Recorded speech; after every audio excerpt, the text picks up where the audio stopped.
É impressionante. Já aconteceu com você de você estar fazendo alguma leitura bíblica sobre determinada história e o fato que você acabara de ler, o fato que você acabara de contemplar ali, despertam em você um sentimento de raiva, um sentimento de nossa, não me conformo, como puderam fazer isso? Já aconteceu com você isso? Pois é, a leitura ela desperta várias emoções no ser humano. E as leituras bíblicas, elas também nos despertam, muito mais do que alguns possam entender. A Bíblia é a palavra de Deus.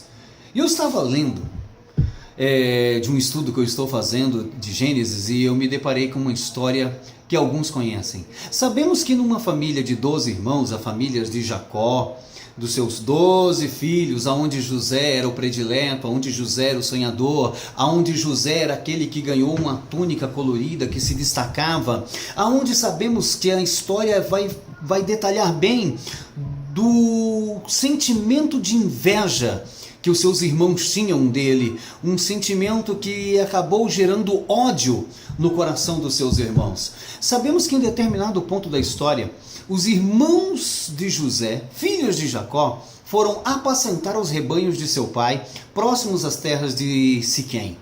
E conta-nos que Jacó chama José e pede para que José lhe fizesse um favor, para que fosse ver como seus irmãos estavam. E conta-nos que José então dá alguns mantimentos, alguns alimentos para que José levasse nessa viagem, para também suprir a necessidade dos seus filhos, dos seus irmãos que lá estariam a trabalho. Conta-nos então que José prontamente obedece ao seu pai e sai numa caminhada.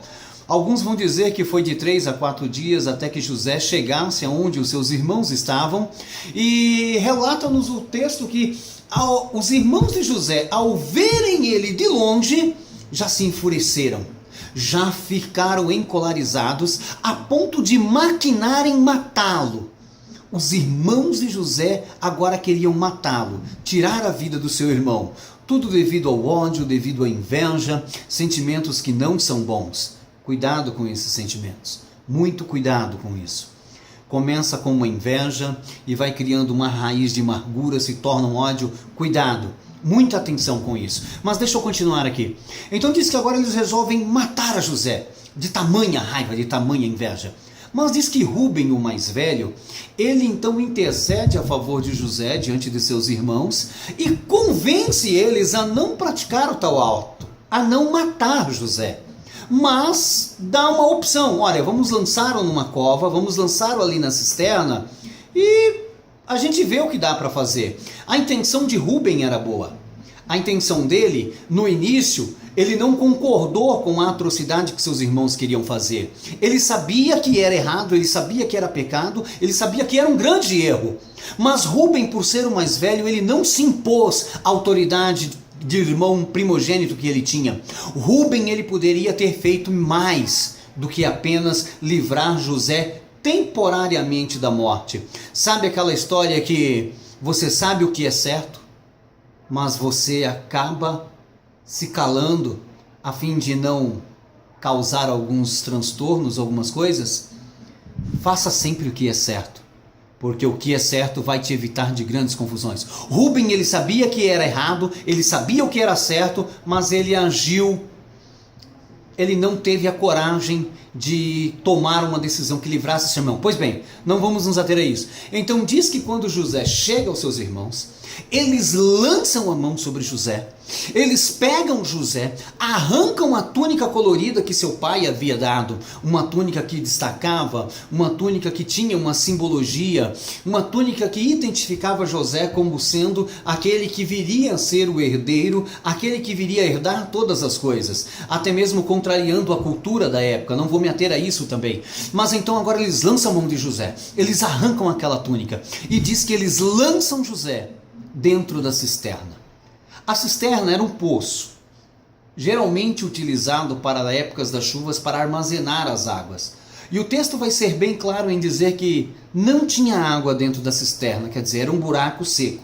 Eles lançaram, eles não desceram, eles jogaram José lá dentro. E conta-nos que após jogarem José lá dentro, eles vão se assentar, pegam pegam os mantimentos, os alimentos, os pães que José 3 dias ou 4 levou para levar para eles, se assentam para comer. Olha que cena. Um irmão está dentro do poço clamando. Um irmão está dentro do poço suplicando, implorando por ajuda, gritando: socorro, me tirem daqui, me salvem, me tirem daqui, por favor. Havia um clamor, porque no capítulo 42 vai dizer que era um clamor intenso, uma súplica intensa. E não era de um estranho, não era de uma pessoa que eles não conheciam, era o clamor do seu irmão. Era o clamor de alguém da sua família. Era o clamor de alguém que tinha o seu próprio sangue. Mas eles se assentaram para comer. E eles estavam ali, degustando o pão que Lia deve ter feito, degustando o queijo e se saboreando, se banqueteando. Enquanto isso, José estava na cova. Eu fiquei revoltado lendo isso. Como pode o homem, como pode o ser humano chegar a tamanha atrocidade de jogar, de ver, de ficar ouvindo e por inveja, por ódio, fechar os olhos, se assentar e comer, degustar, ignorando o clamor, ignorando a súplica. Aí o Espírito de Deus ministrou ao meu coração que nós fazemos isso. Nós estamos vendo a igreja atual, uma igreja que se banqueteia, uma igreja que dá grandes festas, uma igreja que faz grandes eventos, uma igreja que se assenta e se deleita nos manjares, e se deleita nos pratos, que goza da prosperidade, que goza dos frutos e tudo mais, e que está ignorando o clamor, e está ignorando a súplica. Nós nos sentamos dentro dos nossos templos luxuosos, nós nos sentamos para degustar as exposições das palavras, nós estamos cada dia mais exigentes, e nós ficamos ali no nosso mundo de 4 paredes, preocupados com quem vai louvar, preocupados com quem vai pregar, questionando a mensagem, questionando o louvor. Nós nos prendemos às coisinhas banais, e nós estamos ignorando o clamor do mundo. Nós estamos ignorando o clamor do necessitado. Oh, Deus ministrou ao meu coração que enquanto eu estou assentado, comendo, me banqueteando, o meu irmão está na cisterna clamando por socorro. O meu vizinho está no buraco clamando por auxílio. O meu amigo de trabalho está clamando por uma solução. Oh, enquanto eu e você estamos preocupados com o nosso mundinho, existem milhões e milhões de pessoas dentro da cisterna, clamando por auxílio, clamando por ajuda. E nós queremos falar de algumas religiões, nós nos orgulhamos de ser os cristãos, os crentes. Ei, irmão, tem alguém aí perto de você dentro da cova clamando, implorando, suplicando. Escute o clamor deles. Escute a voz deles. Deus quer usar a sua vida. Deus quer usar você, meu querido. Lance a corda, meu querido. Lance a escada. Ajude esta pessoa a sair da cisterna. Ajude esse teu irmão a sair do buraco. Estenda a mão para o necessitado. Faça obra social, divida o pão que você tem, que não vai faltar, Deus vai multiplicar. Ou uma palavra basta.